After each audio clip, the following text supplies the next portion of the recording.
की जय। श्री सद्गुरु महाराज की जय। श्री सद्गुरु महाराज की जय। ध्यान मूलम गुरुर्मूर्ति पूजामूलम गुरुपदम मंत्रमूलम गुरुर्वाक्यम्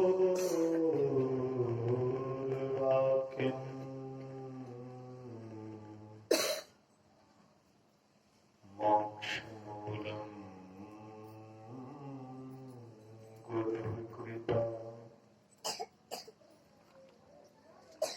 धन्य धन्य सतगुरु सुखद महिमा कही न जाए।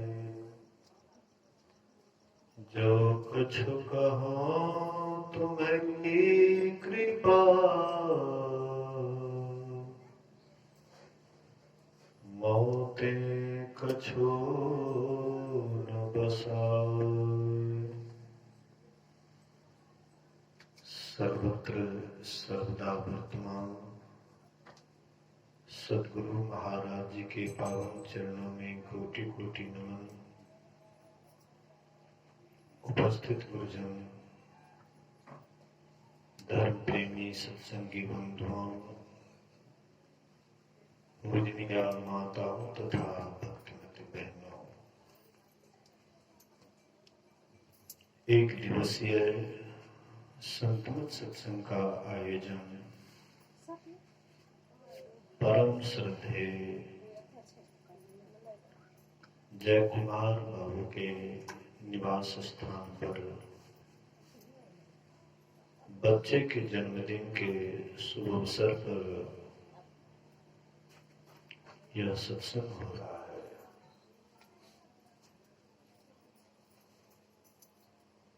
सुन रहे थे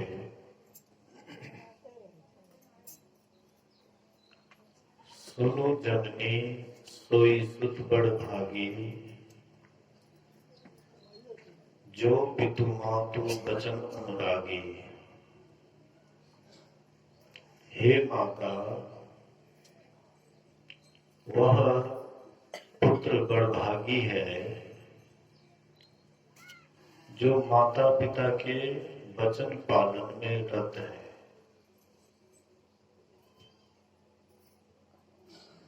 संसार में अगर हम देखें तो ऐसा पुत्र बहुत कम देखने में मिलता है। माता पिता का आज्ञाकारी बनना बहुत कम, विशेष अवाज्ञाकारी ही होता है। साउंड ऑपरेटर साउंड को ठीक करे, कभी कभी साउंड पकड़ता है, आवाज छोड़ता है।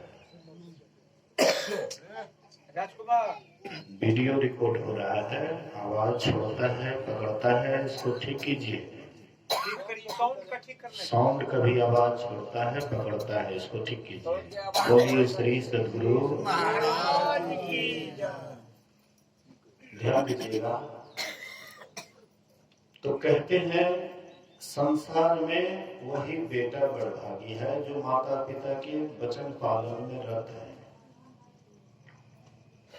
लोग सोचते हैं कि मेरा पुत्र आज्ञाकारी हो, अच्छे बने, उनके भीतर में अच्छा संस्कार हो। लेकिन सबसे पहले माता पिता को भी अपने माता पिता के आज्ञा पालन में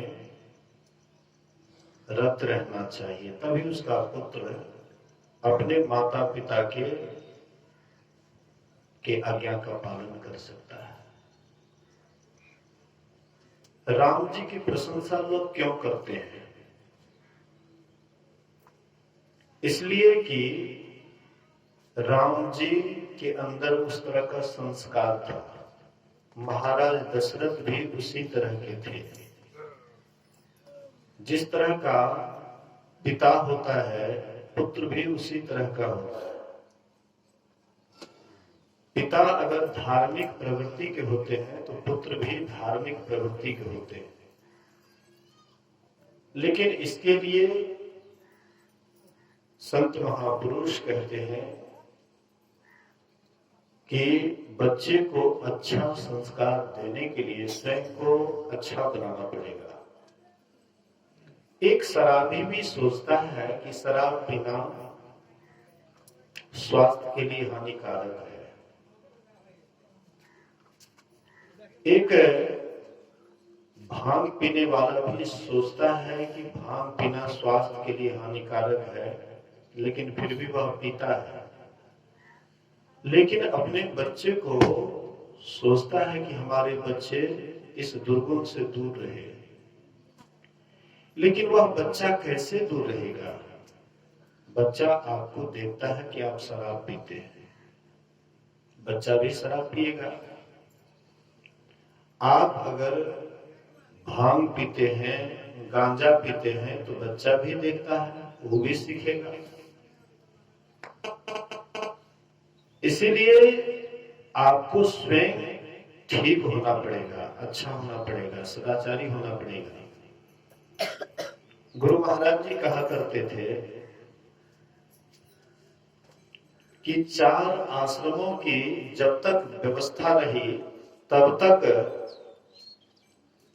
सब अपने अपने कर्मों में अच्छी तरह से लगे रहे। लेकिन जब से ये 4 आश्रमों की व्यवस्था में गड़बड़ी हुई, तब से धीरे धीरे लोगों में विकृति छा गई। पहले जमाने में जब बच्चा पढ़ने के लायक होता था, तब उसको गुरुकुल में भर्ती करवाया जाता था। और गुरुकुल में केवल पेट भरने का ही ज्ञान नहीं दिया जाता था, बल्कि पेट भरने के बाद भी उनके अंदर सुंदर संस्कार दिया जाता था, अच्छा संस्कार दिया जाता था। सेवा की भावना उनके अंदर में दिया जाता था। आजकल हम बच्चे को शिक्षा तो देते हैं, लेकिन संस्कार नहीं दे पाते हैं, क्योंकि जिसके पास हम कैसा माइक है जी पता नहीं लगता है। बोलिए श्री सद्गुरु। मोबाइल बेकार रख देता है, बगल में कोकियाते रहता है। मोबाइल को हटाओ वहां से, टावर आते जाते रहता है, बीच में कोकियाते रहता है। बोलिए श्री सद्गुरु। तो ये 4 आश्रमों की व्यवस्था के संबंध में कह रहा था। तो पुराने जमाने में ऋषियों के पास, मुनियों के पास बच्चे को दिया जाता था, और वह बच्चा के अंदर में किस तरह का संस्कार होना चाहिए, संसार में कैसे वह बरते, बड़ों के साथ किस तरह का व्यवहार करे, छोटों से किस तरह से व्यवहार करे, इन सारी बातों की जानकारी उसे दी जाती थी। आजकल स्वयं शिक्षक ही उस ज्ञान को नहीं जानते हैं, तो भला बच्चा को क्या देंगे? आजकल हम आप बच्चे को पढ़ाते हैं केवल पैसे कमाने के लिए, इसलिए इंग्लिश मीडियम में भेजते हैं कि मेरा बेटा अधिक से अधिक अंग्रेजी जानेंगे, इंग्लिश जानेंगे, बहुत पारंगत होगा। वही बच्चा जब आता है तो माँ बाप को प्रणाम करने में भी उसको लज्जा आती है। मेरे माँ बाप तो पढ़े लिखे नहीं हैं, तो हम उसको कैसे प्रणाम करेंगे? लज्जा आती है। जो पढ़ाए लिखाए, जो वह बच्चे के पीछे अपना खाना पीना कपड़ा लत्ता का ध्यान नहीं रखे, पूरा जीवन ही वह बच्चा के पीछे दे दिए, लेकिन वही बच्चा प्रणाम करने में उनको लज्जा आती है कि कैसे प्रणाम करें, हमारे माँ बाप उतना पढ़े लिखे नहीं है। लेकिन पुराने जमाने में वही बच्चा था माता पिता का आदर करते थे, बड़े गुरुजनों का आदर करते थे, ऋषि मुनियों का आदर करते थे। अतिथि देवो भव, आचार्य देवो भव, मातृ देवो भव, पितृ देवो भव, ये सब बात को भूलते जा रहे हैं।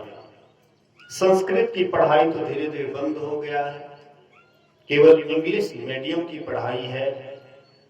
जो जितना धनी व्यक्ति है वह उतना ही बढ़िया से बढ़िया इंग्लिश मीडियम में पढ़वाते हैं।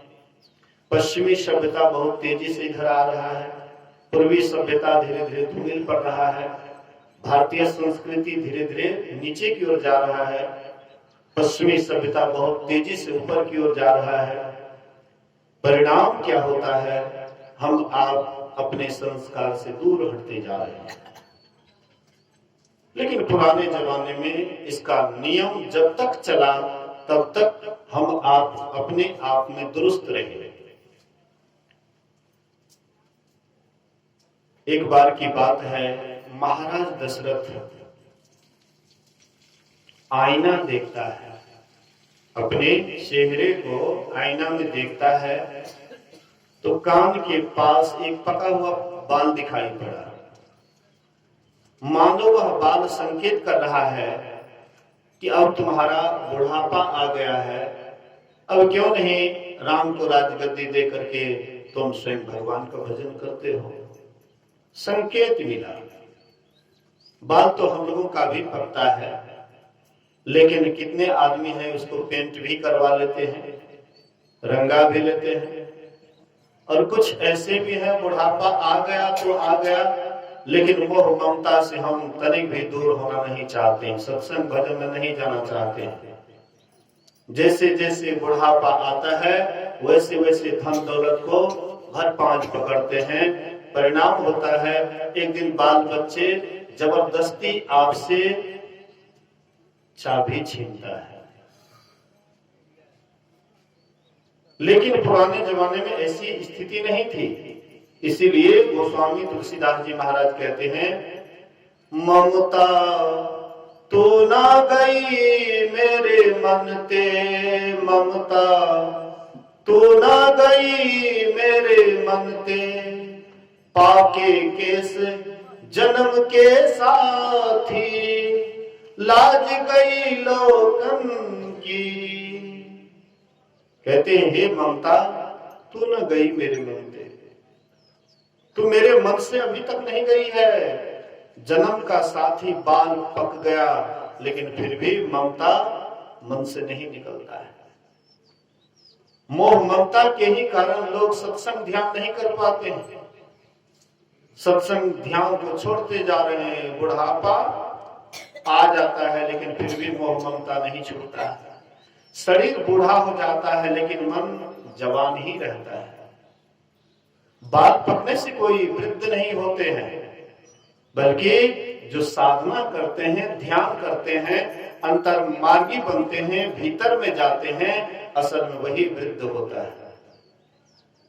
एक बार कुछ वृद्धों को एक युवक पढ़ा रहे थे, शिक्षा दे रहे थे। एक दिन वह पढ़ाने के क्रम में जितने वृद्धों थे उनसे कहते हैं, वत्स, वत्स मतलब होता है पुत्र या शिष्य, वत्स। तो वृद्धों ने सोचा कि इसको अहंकार हो गया, इसीलिए इस तरह से ये बोलता है। तो सभी मिलकर के गए ब्रह्मा जी के पास और ब्रह्मा जी से कहते हैं कि देखिए यह बालक कल का, लेकिन हम लोगों को वत्स बोला, पुत्र बोला, ये तो अशोभनीय बात है, ऐसा इसको नहीं बोलना चाहिए। ब्रह्मा जी ने कहा कि भले ही ये उम्र में कम है लेकिन ज्ञान में ये वृद्ध है। चार तरह के वृद्ध होते हैं, एक होते हैं वयोवृद्ध, एक होता है संबंध वृद्ध, एक होता है पद वृद्ध, एक होता है ज्ञान वृद्ध। ये चार तरह के वृद्ध होते हैं। वयोवृद्ध जो उम्र से अधिक हो गए हैं, शरीर से बूढ़े हो गए हैं, एक वृद्ध वह भी होता है। दूसरे वृद्ध वे होते हैं जो संबंध में वृद्ध होते हैं, अर्थात आपसे उम्र में कम है लेकिन चाचा लगेंगे, मामा लगेंगे, इसलिए आपके नजर में वह भी एक वृद्ध है। दूसरे होते हैं पद वृद्ध, तीसरे होते हैं पद वृद्ध। जैसे कोई शिक्षक है, शिक्षक के पास कोई विद्यार्थी पढ़ करके कलेक्टर, इंजीनियर, आईजी, डीआईजी बन गए, उसके बाद शिक्षक से वह बड़ा पद हासिल कर लिए, फिर शिक्षक के पास आएंगे, शिक्षक को कुर्सी देना पड़ेगा, इसलिए कि वे पद वृद्ध हो गए, पद में बड़े हो गए।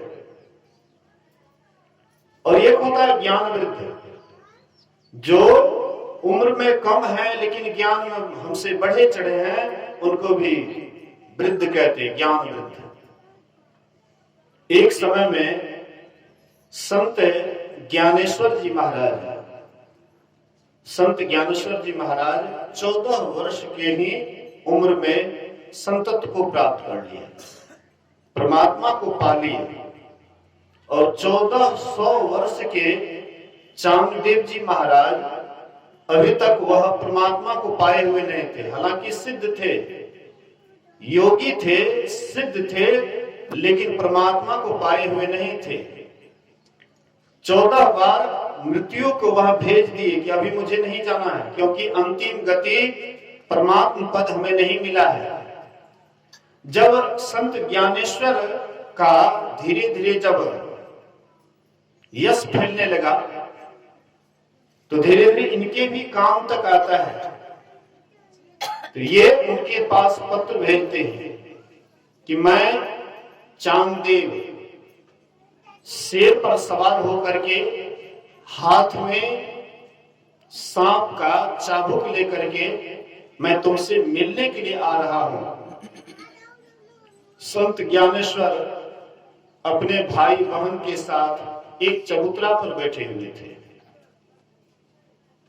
तो वह चिट्ठी मुक्ताबाई के हाथ में दिए और मुक्ताबाई पढ़ती है, बोले कि भैया वे सिंह पर सवार होकर के सांप का चाबुक लेकर के आ रहे हैं, अर्थात अपनी बड़ाई इस चिट्ठी में लिखे हैं। तो वे जब आ रहे हैं तो क्या करना चाहिए? संत ज्ञानेश्वर कहते बहन, उसका आदर करना चाहिए। कोई आ रहा है तो आगवानी करनी चाहिए। तो आगवानी के लिए क्या करते? जिस दीवार पर बैठे हुए थे, अधूरे दीवार पर, वही दीवार से कहते, ए दीवार चल, चांगदेव जी महाराज का आगवानी करने के लिए। वह दीवार चल देते हैं और जैसे उसके पास गए, चांगदेव जी महाराज देखते हैं कि मैं तो सजीव वस्तु पर बैठा हूं, शेर सजीव है, लेकिन ये तो निर्जीव पर, जिसमें जीव भी नहीं, ये निर्जीव पर बैठे हैं। तब उसका अहंकार दूर हुआ और उनके चरणों में गिर गया और बोले कि अभी तक हमें परम सिद्धि की प्राप्ति नहीं हुई है, परमात्मा की प्राप्ति नहीं हुई है, इसलिए हमें आत्मज्ञान दीजिए। श्री सद्गुरु महाराज की। तो कहने का आशय है, कोई उम्र में चाहे कम ही क्यों नहीं है, लेकिन अगर ज्ञान में वे ऊंचे हैं तो वह भी एक वृद्ध कहलाता है। यहाँ पर मैं आपको संकेत कर रहा था कि कोई किसी का बाल पक जाता है, उससे वह सही में वृद्ध नहीं है। वृद्ध वे हैं जो साधना में आगे ऊंचे उठ गए हैं। तो यहाँ पर महाराज दशरथ देखते हैं कान के पास पका हुआ बाल, सोचा कि शायद अब बुढ़ापा आ गया है, चौथापन आ गया है, अब क्यों नहीं राम को राजगद्दी दे करके हमें भगवान का भजन करना चाहिए। यह विचार लेकर के गए महर्षि वशिष्ठ के पास और कहते, गुरुदेव मेरी ऐसी इच्छा है कि अब मेरा बुढ़ापा आ गया है, तो क्यों नहीं राम को राजगद्दी दे करके और मैं भगवान का भजन करूं। मुनि वशिष्ठ कहते, बड़ा उत्तम विचार है तुम्हारा, इस विचार का मैं स्वागत करता हूं। ऐसा विचार सबके अंदर नहीं आता है, अच्छी बात है, लेकिन मुहूर्त देखना पड़ेगा कि किस मुहूर्त में यह काम होना चाहिए। पहले जमाने में मुहूर्त के साथ हर एक काम लोग करते थे। संतान की भी उत्पत्ति करते थे तो मुहूर्त के साथ करते थे। आजकल तो लोगों को मुहूर्त से कोई मतलब नहीं है। शादी होती है, युवक युवती का मिलन होता है, ऐसे ही संतान हो जाता है। तो जो ऐसे संतान होता है तो वह संतान कैसा होगा, कितना आज्ञाकारी होगा, कितना आपकी सेवा करेंगे, समाज की सेवा करेंगे, बड़े गुरुजनों का आदर करेंगे। लेकिन पुराने जमाने में संतान की उत्पत्ति भी होती थी तो मुहूर्त देख करके होती थी।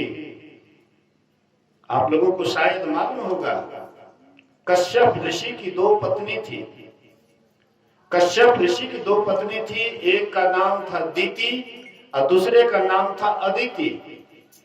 दीति वह राक्षसी प्रवृत्ति की थी, वह पति की आज्ञा के अनुसार नहीं चलती थी, पति को कभी भी विवश कर देती थी, वासना में अनुरक्त होकर के पति को कभी भी विवश कर देती थी।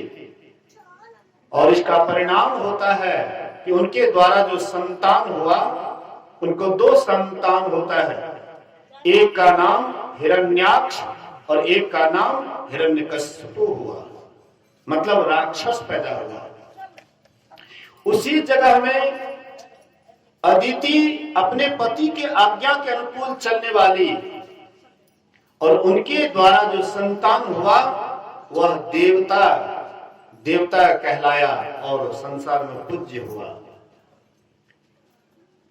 क्योंकि वे मुहूर्त के साथ, अदिति मुहूर्त के साथ अपने पति की आज्ञा के अनुकूल चलती थी, वेद ज्ञान को जानती थी, ऋषि के अनुसार चलती थी। आज हम आप वैदिक भले ही कहला सकते हैं, लेकिन वेद ज्ञान धीरे धीरे लुप्त होते जा रहा है, क्योंकि लोग संस्कृत से हटते जा रहे हैं। वेद ज्ञान कैसे पढ़ेंगे, इसलिए वेद ज्ञान से हटते जा रहे हैं।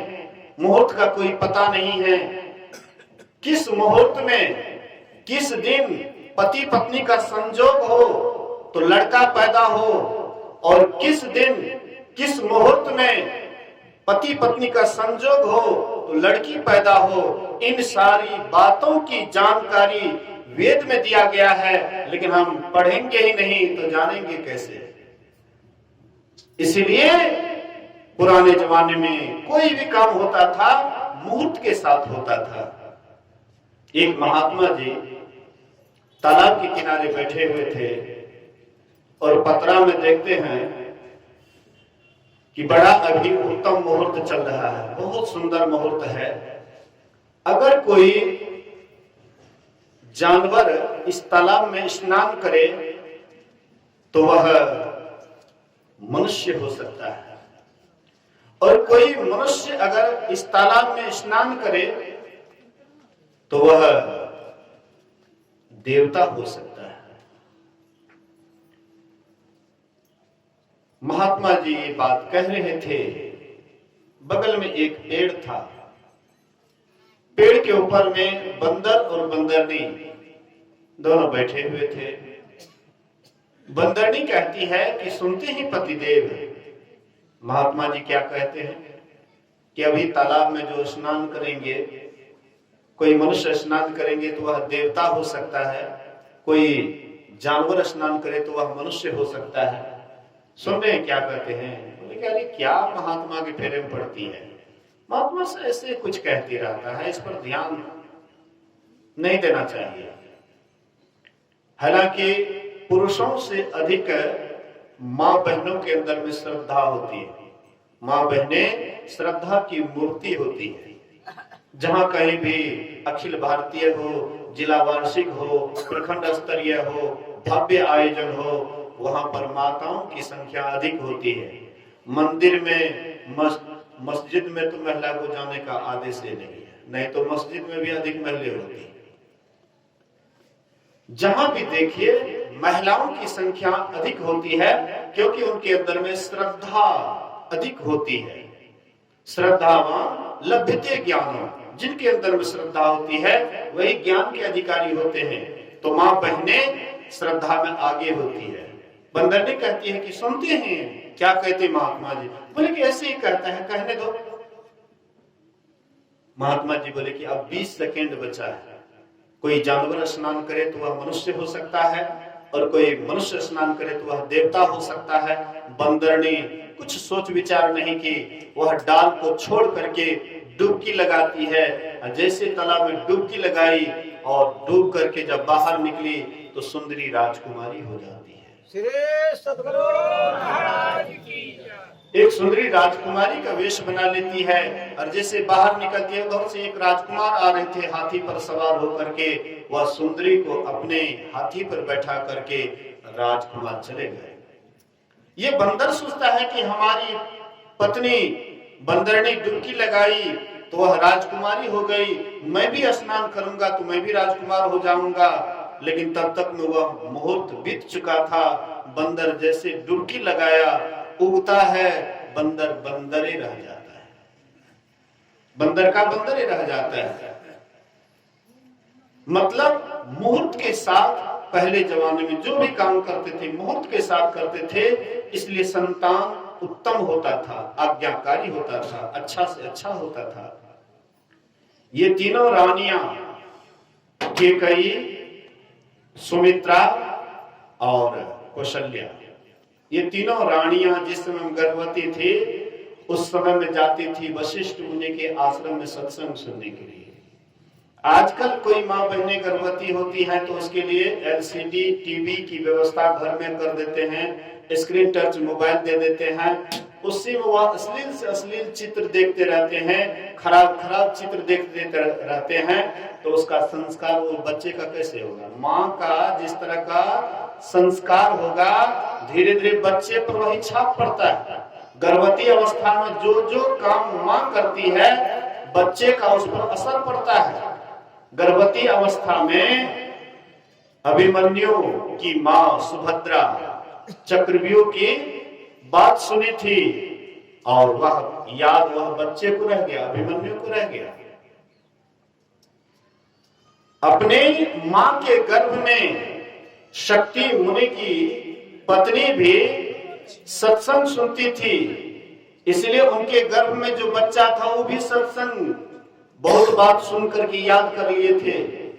जब वशिष्ठ मुनि का 100 पुत्र मारा चला गया और एक पुत्र वधू गर्भवती थी, उसको एकांत रास्ते से ले जा रहे थे और उसके बाद जब उनके एकांत में शक्ति मुनि के ही स्वर में जब वेद मंत्र उच्चारित होता है तो कहते हैं बेटी ये आवाज कहां से आ रही है?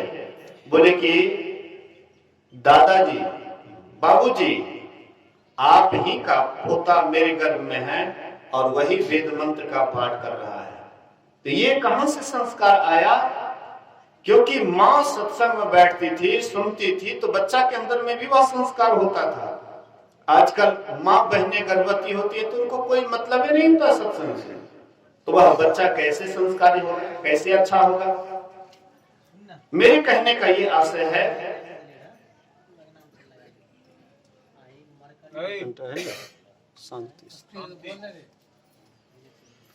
बोलिए श्री सद्गुरु महाराज की जय। मेरे कहने का ये आशय है।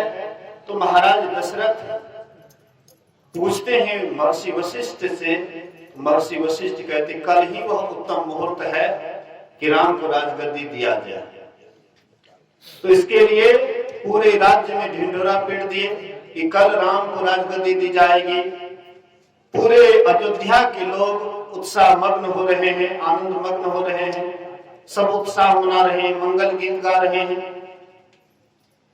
और देवता लोग जब सुने, उनको मालूम हुआ, तो वे लोग सोचते हैं कि कैसे राम को राजगद्दी नहीं मिले, कोई ऐसा उपाय किया जाए।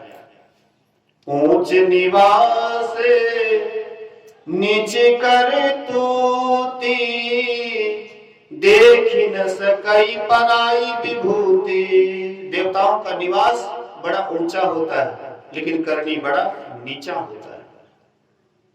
ऊंच निवास नीच कर तूती, देखी न सकई पराई विभूति। वे दूसरे के सुख को नहीं देख पाते हैं। इसलिए संत महापुरुष कहते हैं कि देवता का निवास ऊंचा लेकिन करनी बड़ा नीचा होता है। तो देवता लोग मीटिंग किए, आपस में परामर्श किए कि कोई ऐसा उपाय किया जाए जिससे कि राम को राजगद्दी नहीं मिले, तो वे लोग मीटिंग करके सरस्वती को चुने। सरस्वती बुद्धि की मालकिन होती है, वह सरस्वती को चुन करके मंथरा के बुद्धि को बिगाड़ने के लिए भेजते हैं। वह सरस्वती आती है, मंथरा की बुद्धि पर बैठ जाती है। मंथरा देखती है कि हर जगह उत्साह हो रहा है, मंगल गीत हो रहा है। बोले कि तुम लोग इस तरह से क्यों उत्साहित हो रहे हो, क्यों मंगल गीत गा रहे हो? बोले कि तुमको पता नहीं है, कल राम को राजगद्दी दी जाएगी। बोले कौन कहता है राम को राजगद्दी दी जाएगी? बोले कि देखो, तुम शरीर से कुबड़ी है, लेकिन तुम्हारा विचार भी कुबड़ी है जैसे। अरे पूरे राज्य में ढिंढोरा पीट दिया है, राम को कल राजगद्दी दी जाएगी। तो ये यहां से जाती है दौड़ करके केकई के पास। केकई से कहती है कि अरे तुझे कुछ पता है? बोले क्या? बोले कि कल राम को राजगद्दी दी जाएगी। बोले ये तो खुशी की बात है, इससे कौन दुखी होंगे? राम को राजगद्दी दी जाएगी, ये तो बहुत अच्छी बात है। बोले कि देखो, तुम जो सोच रही है वह दिन अब उल्टा होने वाला है। तुम क्या सोचती है कि राम को राजगद्दी दी जाएगी तो तुम राजमाता हो जाएगी? बोले कि और क्या? राम जी अपने मां से भी हमको ज्यादा चाहते हैं, ज्यादा मांगते हैं। बोले कि देखो, तुम नहीं जानती, तुम बड़ी भोली है। अरे देखो, महाराज कितने चालाकी किए हैं, तुम्हारे पुत्र को उधर ननिहाल भेज दिए, इसी बीच में राम को राजगद्दी देने जा रहे हैं। अब थोड़ा विचार करो, राम तो राजा बनेंगे, राम को राजगद्दी मिलेगी, कौशल्या माता राजमाता बन जाएगी, और तो दासी बनेगी मेरी तरह। जैसे मैं दासी का काम करती हूं, वैसे तुमको भी दासी का काम करना पड़ेगा। बोले कि ए घर फोड़नी, मैं तुम्हारी जिह्वा को काट लूंगी अगर राम जी के संबंध में उल्टा पुल्टा बोली। बोले कि हाँ, हित की बात करने वाले को तो ऐसे ही लोगों को बुरा लगता है। देखो, मैं तुम्हारा निज दासी हूं, और निज दासी का काम है हित का काम बताना। तुम नहीं करो तो नहीं करो, लेकिन मैं तो बोलूंगी। सच्ची झूठी बात भी अगर आप बारंबार सुनिएगा तो आपका मन भी झूठाई की ओर मुड़ जाएगा। जैसे एक उदाहरण, कोई खैनी नहीं खाते, कोई खैनी नहीं खाते हैं, और खैनी खाने वाले के पास आप बैठिए, तो खैनी खाने वाले क्या सोचते हैं कि भाई जैसे मैं खैनी खाता हूं पूरा दुनिया खैनी खाए, जैसा मैं हूं वैसे सब हो जाए। शराबी सोचता है पूरा दुनिया शराबी हो जाए, ताकि हमको शराब के लिए पैसा व्यवस्था नहीं करना पड़े, अपने आप आते रहे। मतलब अपना अपना साथी सब बढ़ाना चाहता है। साधु महात्मा भी सोचते मेरे तरह पूरा सन्यासी हो जाए, जिधर देखे सन्यासी सन्यासी, साधु साधु, सब अपना अपना संख्या बढ़ाना चाहते हैं। खैनी खाने वाला भी अपना संख्या बढ़ाना चाहते हैं। खैनी खाने वाले के पास बैठिए, खैनी खाने वाले क्या कहेंगे? 80 घुस्सा और 90 ताल, और तब पूछियो खैनी के हाल। अरे तुम खैनी नहीं खाते, मर्द होकर के एक नशा नहीं लिया तो क्या मर्द है? इससे तो बढ़िया जनानी है। अरे तुम जनानी हो, और खैनी कौन नहीं खाता जानते हो? खैनी गधा नहीं खाता है। तुम भी गधा हो क्या? गधा हो, गधा खैनी नहीं खाता है, तुम मर्द होकर के खैनी नहीं खाता है। तो उनकी बात को सुनते सुनते मन में होता बात तो ये सही है, कहता है, पॉइंट वाली बात है, मन डोल जाता है। तब आपको देते हैं एक जूम, ऐसा लो ना थोड़ा सा, जैसे मोहम्मद, अरे कैसे लगता है, चुनचुना के लगता है। अरे नया नया खा रहे हो इसलिए ऐसा लगता है, धीरे धीरे खाओ, आदत पड़ जाएगा तब देखना क्या आनंद आता है, क्या मजा होता है। धीरे धीरे आपका मन भी हिल जाता है, और जबरदस्ती नहीं भी इच्छा होती है, जबरदस्ती ठोड़ में डालते हैं। जब बच्चा का जन्म होता है तो माँ बाप कहते भगवान देखो ओठ कितना सुंदर से लगता है, सिकिए से इनको ओठ बनाया, चिरा है। और उसी में क्या करते हैं, जबरदस्ती डालते हैं। अब थोड़ा इस पर विचार करें। खैनी गधा नहीं खाता है। जब खैनी गधा जैसे जानवर नहीं खाता है और हम मनुष्य हैं, तो क्या हमको खैनी खाना चाहिए? गधा, गधा किसको कहते हैं? जिसके पास दिमाग नहीं होता, बेदिमागी। जिसके पास दिमाग नहीं होता उसको गधा कहते हैं। तो बेदिमागी होता है गधा। बेदिमागी गधा जब खैनी नहीं खाता है, तो हम आप जब खैनी खाते हैं तो हम लोग कैसे हैं? गधा से भी बदतर है कि नहीं? गए गुजरे हैं कि नहीं? एक बार एक शेर बीमार पड़ गया। बोलिए श्री सद्गुरु महाराज। एक शेर बीमार पड़ गया। तो शेर बीमार पड़ गया, अपने से शिकार नहीं कर पाता था।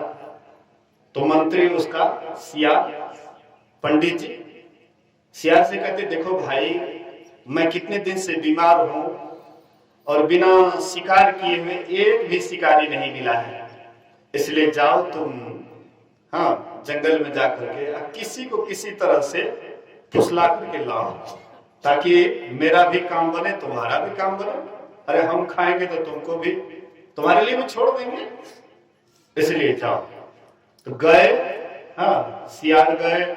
जिस जानवर को कहते थे शेर बीमार है, चलो भेंट करने के लिए, बोले कि भेंट करने के लिए जाएंगे, कहीं हमारा गला दबोच दे तो, इसलिए कोई तैयार नहीं हुआ। लेकिन गधा तैयार हो गया। गधा तैयार हो गया। गधा को बुला करके लाए। बहुत दिनों के बाद शिकार मिला था। बड़ी जोर से आए और झपक करके उनके गर्दन को काट दिए। उसके बाद बोले, देखो मंत्री, बहुत दिनों के बाद मिला है, इसलिए स्नान करके भोजन करना चाहिए, इसलिए मैं जा रहा हूं थोड़ा सा स्नान करने के लिए नदी, अब तुम इसका देख रेख करते रहना। वे चले गए स्नान करने के लिए। मंत्री को भी बहुत जोर से भूख लगी थी। गर्दन में घुस करके उसका दिमाग खा लिया। उधर से जब आए शेर, देखता है झांक करके, अरे इसके पास दिमाग कहाँ है? बोले महाराज, जब इसके पास दिमाग होता तो ये आपके पास आते, दिमाग नहीं होने के कारण ही आपके पास आए हैं। मतलब गधा बेदिमागी। ऐसे बेदिमागी को भी खैनी वाला खेत में भेज दीजिए, वो भी नहीं खाता है। और हम आप कितने नालायक हैं, कितने बड़े गधा हैं कि हम वही खैनी को खाते हैं। खैनी कहाँ सुखाया जाता है? जहां पर छाया होती है, जहां पर छाव होता है, बड़ा कोई पेड़ होता है, छायादार पेड़, वहां पर काट करके उसको सुखाते हैं। और पेड़ पर जानते हैं कौन कौन आते हैं, कौन कौन पक्षी आते हैं, और ऊपर से चूना गिराते हैं, उसमें सब मिल जाता है। गुरु महाराज कहते थे कि चावल खाते हो तो धो करके खाते हो, लेकिन खैनी को धोते हो? ऐसे ही कोई ठेला चलाने वाला भी मिला, कैसो भी गंदा हाथ है। अब उससे भी बड़े बड़े साहब लोग देखिएगा, मारुति पर, स्कॉर्पियो पर, सफारी पर, फॉर्च्यूनर पर चलने वाले, वो जाकर के हाथ पसार देता है, भाई एक जुम। उसका कैसा हाथ है नहीं है, अब उसी के हाथ से वह खैनी लगवा करके ले लेता है मुंह में। क्या यही मनुष्यता है? यही मानव है? लेकिन मैं ये आपको दर्शा रहा था कि झूठी बात को भी आप बारंबार सुनिएगा तो मन आपका झूठाई को मुड़ जाएगा। भगवान बुद्ध के समय में एक छोटी सी कथा है, नशा वाला। आजकल लोग नशा के शिकार तो प्राय होते जा रहे हैं। नशा का शिकार प्राय नवयुवक में गुटखा, शराब, ये सब तो अब आम बात हो गया है। जैसे किसी के बारात में चलिए तो वहां पर जैसे हम लोग प्रसाद वितरण करेंगे ना, सत्संग समाप्ति के बाद प्रसाद वितरण होगा, वैसे वो लोग भी प्रसाद वितरण करते, शराब को प्रसाद वितरण करते हैं। भगवान बुद्ध के समय की बात है। एक राजकुमार, एक सेठ पुत्र था, उसका शादी हो जाता एक सेठ के पुत्री से, और उसको एक ही पुत्री थी, इनको एक ही पुत्र था। दोनों का शादी होता है तो दोनों धन एक जगह हो गया, बहुत धन हो जाता है, बोलिए श्री सदगुरु। महाराज की जय। तोरा गुलगुल नहीं करी, कंठा बढ़िया से सुने। हाँ, बाल बच्चा के लिए तोरा कोई ज्ञान है तो अपनो बच्चा के जाकर शिक्षा दे सके, समझा सके। बोलिए श्री सदगुरु महाराज की जय। तो वह दोनों सेठ और सेठ का पुत्र और दूसरे सेठ के पुत्री दोनों की शादी हो जाती है, धन बहुत ज्यादा हो जाता है। लेकिन इनको गाने का, नाचने का लत लगा हुआ था, नाचने गाने का लत लगा हुआ था। तो ये जाते थे राजा के यहाँ शौक से नाचने गाने के लिए। रास्ते में कुछ शराबियों ने सोचा कि ये लोग को अगर शराब पीने का आदत लगा दें तो शायद हम लोगों को शराब के लिए पैसा के लिए चिंता नहीं होगा, इनके पास बहुत धन है, आराम से बैठे बैठे हम लोग शराब पिएंगे। तो सेठ पुत्र जैसे ही बगल से जाते थे वैसे ही शराब की तारीफ करते, वाह भाई, शराब जो पीता है उसका तकदीर बन जाता है। अरे शराब पीने में मजा है, वाह भाई क्या कहना है। शराब पीने से तो सब कुछ भूल जाते हैं, सारा टेंशन दूर हो जाता है। मतलब तारीफ पर तारीफ, बड़ाई पर बड़ाई कर रहे थे। वे बगल से जाते थे, बराबर सुनते थे। सुनते सुनते एक दिन अपने आप वे आए शराबियों के पास। शराबियों ने कहा कि आइए आइए सेठ पुत्र आइए, बैठिए बैठिए बैठिए। कुर्सी दिए बैठने के लिए, एक गिलास में शराब भर दिए। अच्छा थोड़ा सा पीजिए तो। बोले नहीं नहीं हम शराब नहीं पीते। अरे थोड़ा सा पीने में क्या लगा हुआ है, थोड़ा सा पीजिए ना।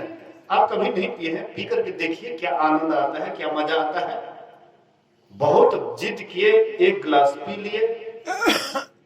दूसरे दिन आए 2 गिलास पिला दिए, तीसरे दिन आए 3 गिलास। अब धीरे धीरे शराब का ऐसा लत लग गया कि अब उनके पास जितना भी धन था, अब धन को पानी की तरफ बहाने लगे। एक कोई दूसरे राजा थे, उनके मन में हुआ शराब पीने की इच्छा। तो वे अपने मंत्री से कहते, जाओ बाजार से शराब लेते आओ। मंत्री बड़े बुद्धिमान थे। मंत्री गए सुबह में शराब लाने के लिए, तो शाम को आए लौट करके। ये तो राजा तो आग बबूला हो गया कि मैंने तुमको शराब लाने के लिए भेजा तो सुबह में गया शाम को आया, इतना विलंब क्यों किया। बोले कि महाराज क्या करें, शराब के साथ साथ मैं और भी सामान लेने लगा, इसलिए इतना विलंब हो गया। तो क्या सामान लाए। बोले कि महाराज जो शराब पीते हैं उसको चटक मटक खाने की इच्छा होती है, इसलिए पकौड़ी भी साथ में लाया। बोले वाह तुमने बहुत बढ़िया किया।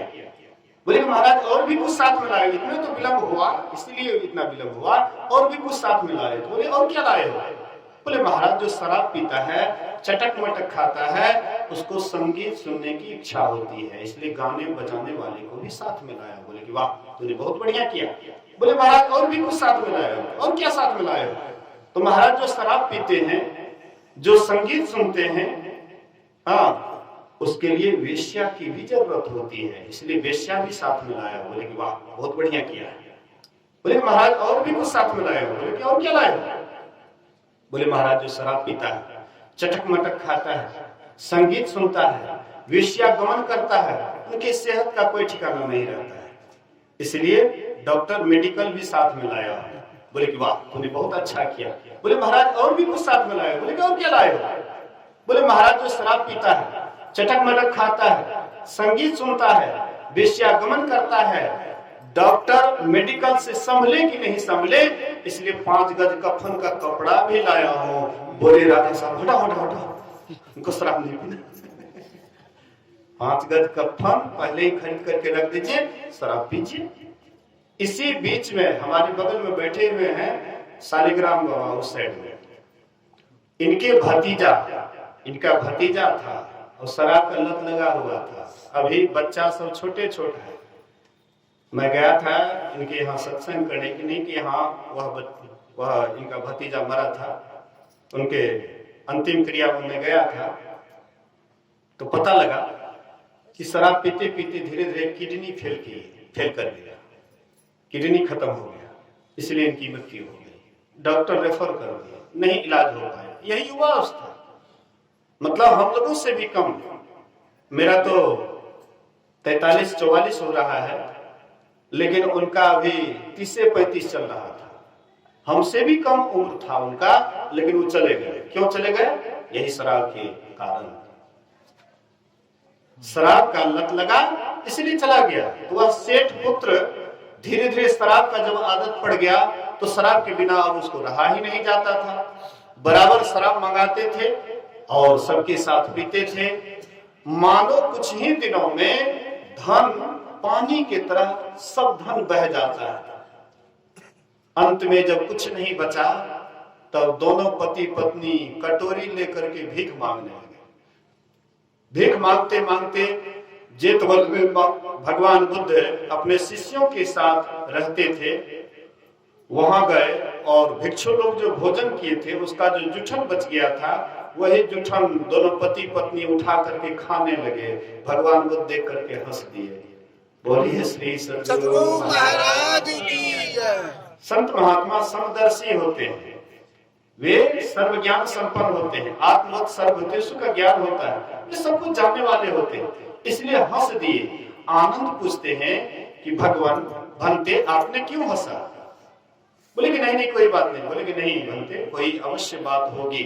बोले कि हाँ आनंद, देखो ये सेठ पुत्र है, इनके पास में इतना धन था कि कई पुस्त बैठे बैठे भी खाते फिर भी धन का अंत नहीं होता। लेकिन दोनों नाचने गाने, उसके बाद शराब का लत लग गया और शराब के पीछे पड़ने के बाद वेश्यागमन के बाद सारा धन इसका पानी की तरह बह गया। आज देखो ये भिखारी बना हुआ, दर दर का ठोकरे खा रहा है। इसलिए हे भिक्षुओं याद रखना, जो जवानी में धन संग्रह नहीं करते हैं, ब्रह्मचर्य का पालन नहीं करते हैं, वे बुढ़ापे में क्रोंच पक्षी की भांति संताप को प्राप्त होते हैं। एक क्रोंच पक्षी होता है, उसका जब बुढ़ापा आ जाता है तो वे पानी में जाते हैं, लेकिन अपने से वे शिकार नहीं कर पाते, भूखे प्यासे उसका दम टूट जाता है। कहते उसी तरह से उसका भी हाल होता है जो जवानी में धन संग्रह नहीं करते, ब्रह्मचर्य का पालन नहीं करते। अब धन संग्रह से मतलब हम लोग केवल सांसारिक धन ही ना समझें, परमार्थिक धन भी इसमें आता है। सांसारिक धन के साथ परमार्थिक धन भी आता है। बाबा देवी साहब कहते थे कि 40 बरस के अंदर इतना धन कमा लो, फिर कमाने की आवश्यकता नहीं पड़े। अर्थात दोनों धन चाहिए, सांसारिक धन भी परमार्थिक धन भी। आइए मैं आप लोगों को कह रहा था महाराज दशरथ के संबंध में, कथा तो बहुत लंबी है और 5:15 हो रहा है, 5:30 के अंदर में विराम भी देना है और हमको यहाँ से चलना भी है। इसलिए थोड़ा सा उधर में चला गया नशा के ऊपर, इसलिए थोड़ा समय ज्यादा लग गया। थोड़ा सा शॉर्ट में मैं आप लोगों को थोड़ा सा सुना रहा हूं। तो महाराज दशरथ ब्रह्ममुहूर्त निकाला गया, राम जी को राजगद्दी होगी, इसके लिए उल्टा पुल्टा पढ़ा करके केकई के दिमाग को उल्टा दिए। केकई को भवन में जाती है, महाराज को मालूम होता है। दशरथ जी महाराज गए मनाने के लिए, कोप भवन गयो नाऊ है बस अकहुड़ पड़ई न पाओ, सुरपति बसई बाहबल जाके, नरपति रहा ही सकल रुकता के, सो सुनीति ऋषि गयो सुखाई, देखो काम प्रताप बढ़ाई। जो महाराज दशरथ देवताओं की सहायता के लिए देवलोक जाया करते थे, लेकिन वही पत्नी के सामने में अपने आप को सुखा गए, भूल गए। ऐसे महाराज दशरथ गए और जाकर के पूछते हैं कि कहो क्या बात है, तुम इस तरह से कुबेश बना करके क्यों बैठी है को भवन में? बोले महाराज आपने हमें वरदान दिया था, 2 वरदान दिया था, और हमें दीजिएगा कि नहीं दीजिएगा, हमें संदेह हो रहा है। महाराज दशरथ कहते हैं बड़ी खुशी की बात है, कल राम को राजगद्दी मिलने वाली है और तुम वरदान की बात कहती 2 के बदले 4 मांग ले, क्योंकि बड़ी खुशी की बात है। कल राम को राजगद्दी मिलेगी इसलिए खुशी की बात है, 2 के बदले 4 मांग ले। बोले महाराज हम 4 नहीं मांगते, 2 ही मांगते हैं, इसलिए प्रण कीजिए। देखिए इसमें प्रण की क्या बात है? रघुकुल रीत सदा चली आई, प्राण जाई पर पर बचन न जाई। रघुकुल का रीत सदा से आ रहा है, भले ही प्राण चले जाए तो चले जाए, लेकिन वचन नहीं जाता है, इसलिए मांगो। बोले कि अगर आप यही बात कहते हैं तो ठीक है, सुन लीजिए। पहला वरदान, राम को राजगद्दी नहीं होकर के भरत को राज टीका होना चाहिए। बोले कि कोई बात नहीं, अरे राम को राजगद्दी नहीं मिले, भरत को ही राजगद्दी मिल जाए तो राम जी को उससे कोई अंतर पड़ने वाला नहीं है, क्योंकि राम जी सदा भरत के ही जीत में अपना जीत माने। बचपन में जब गेंद खेलते थे, देखते थे भरत हारने वाला है, राम जी जानबूझ करके हार जाते थे और भरत को जिता देते थे। इससे राम जी को कोई अंतर नहीं पड़ेगा, राम के बदले भरत को ही राज टीका हो जाए। चलो ठीक है, दूसरा वरदान मांगो। बोले कि अगर दूसरा वरदान आप देना चाहते हैं तो राम जी को 14 वर्ष के लिए वनवास दे दीजिए। इतना जो सुना, जैसे कटा हुआ वृक्ष गिरता है, वैसे ही महाराज दशरथ धड़ाम से धरती पर गिर गए और बोले कि ये क्या तू मांगती है?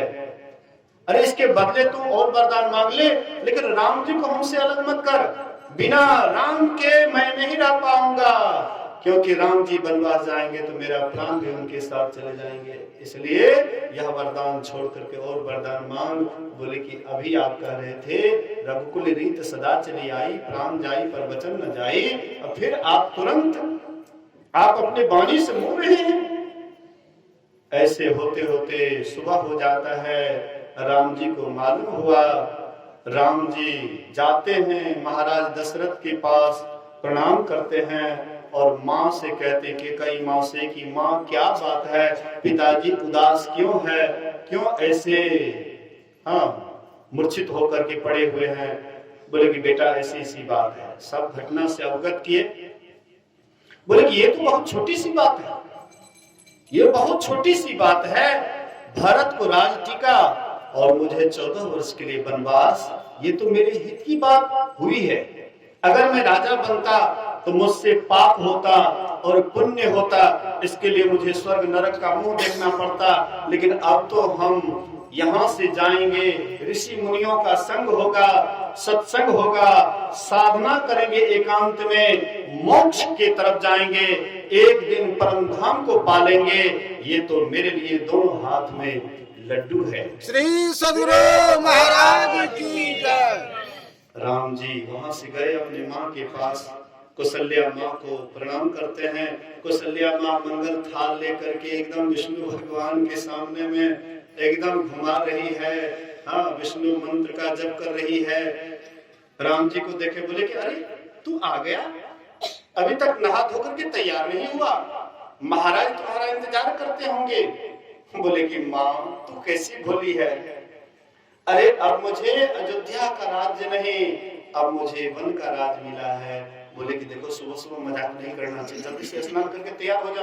बोले कि माँ मैं सत्य कहता हूँ, महाराज का आदेश है कि 14 वर्ष के लिए मुझे वनवास और भरत को राज टीका। इतना जो सुनना था, उनके हाथ से मंगल थाली गिर जाता है, बेहोश हो जाती है। राम जी उसको पकड़े, संतावना दिए। बोले कि माँ ये तो बहुत छोटी सी बात है, बस 14 वर्ष की ही तो बात है, 14 वर्ष के बाद मैं तुम्हारी सेवा में फिर हाजिर हो जाऊंगा, इसलिए माँ आज्ञा दो। वहां से आज्ञा लेकर के गए महाराज के पास, वहां से आज्ञा लेते हैं, जैसे चलने के लिए तैयार हुए, उधर से मैया सीता आ जाती है और वह भी अपने पति से भगवान से कहते हैं प्रभु कहाँ की तैयारी है? बोले कि सीता मैं वन को जा रहा हूँ और तुम यहाँ रहना, फिर यहाँ मन नहीं लगे तो जनकपुर चले जाना, और इसी तरह से यहाँ वहां करते तुम्हारा समय बीत जाएगा 14 वर्ष, और मैं फिर 14 वर्ष के बाद आ जाऊंगा। सीता जी कहती बहुत सीधे से आप कह दिए कि कभी यहाँ कभी वहां करते समय बीत जाएगा, लेकिन आप अपने से सीता को कब अलग समझने लगे? जहां राम है वहां सीता है, जहां सीता है वहां राम है, फिर आप दोनों को अलग कैसे समझने लगे? जहां समुद्र है, समुद्र में ही तरंग रहता है, तरंग कैसे समुद्र से अलग हो सकता है? आप हमको अलग करना चाहते हैं? हाँ, अलग ही करना चाहते हैं, आप ठान ही लिए हैं कि सीता को नहीं ले जाएंगे, हम अकेले जाएंगे, तो ठीक है, एक दिन का और मोहलत दे दीजिए, क्योंकि आप जब जाइएगा वन को तो प्राण भी आपके साथ चले जाएंगे, ठठरी बच जाएगा, थोड़ा अग्निदान कर दीजिएगा, उसके बाद चले जाइएगा। राम जी समझ गए, बोले कि अच्छा कोई बात नहीं, अच्छा चलो सास ससुर से आगे लेकर के चलो। जैसे दोनों चलने लगे तो उधर से लक्ष्मण जी को मालूम हुआ। लक्ष्मण जी आए, राम जी के चरणों पर गिर गए और बोले कि आप वन को जा रहे हैं? बोले कि हाँ लक्ष्मण, अभी भरत और शत्रुघ्न नहीं है, केवल तुम ही हो माता पिता को बल भरोस देने वाला, इसलिए तुम माता पिता को बल भरोस देते रहना, मैं जा रहा हूं वन को। लक्ष्मण कहते भैया मेरे लिए आप ही माँ है, आप ही पिता है, आप ही सर्वस्व हैं, जहां राम वहीं पर लक्ष्मण, इसलिए भैया आपसे मैं अलग नहीं रह पाऊंगा, अगर नहीं ले जाइएगा तो मैं भी नहीं रह पाऊंगा, जाऊंगा ही। बहुत जिद करने लगे। राम जी समझ गए ये भी मानने वाले नहीं हैं, तो जा अपने माँ से आज्ञा ले लो। अपने माँ के पास गए, माँ सुमित्रा के पास गए और कहते माँ भैया वन को जा रहे हैं, इसलिए मैं भी जाना चाहता हूँ। बोले बेटा जब राम वन को जा रहे हैं तो तुम्हारा अयोध्या में क्या काम है, इसलिए जाओ बेटा, मैं इस जन्म की माँ हूँ, इस जन्म के पिता महाराज दशरथ हैं, लेकिन राम तो अनंत जन्मों के माता पिता है, राम सीता अनंत जन्मों के माता पिता है, इसलिए बेटा जाओ, स्वप्न में भी उनको कष्ट नहीं हो, नहीं तो तुम मेरे दूध को मत लज्जित करना। बोले कि माँ जब मैं जगा हुआ रहूंगा तब तक तो सेवा करूंगा, लेकिन सो जाऊंगा तब, इसलिए मैं तुम्हारे ही सामने में प्रतिज्ञा करता हूँ कि आज दिन से मैं 14 वर्ष तक सोऊंगा ही नहीं। श्री सद्गुरु महाराज की 14 वर्ष तक सोऊंगा ही नहीं, सोऊंगा तब तो स्वप्न में कष्ट होगा, इसलिए दिन रात जग करके पहरा करता रहूंगा, उनकी सेवा सुरक्षा करता रहूंगा।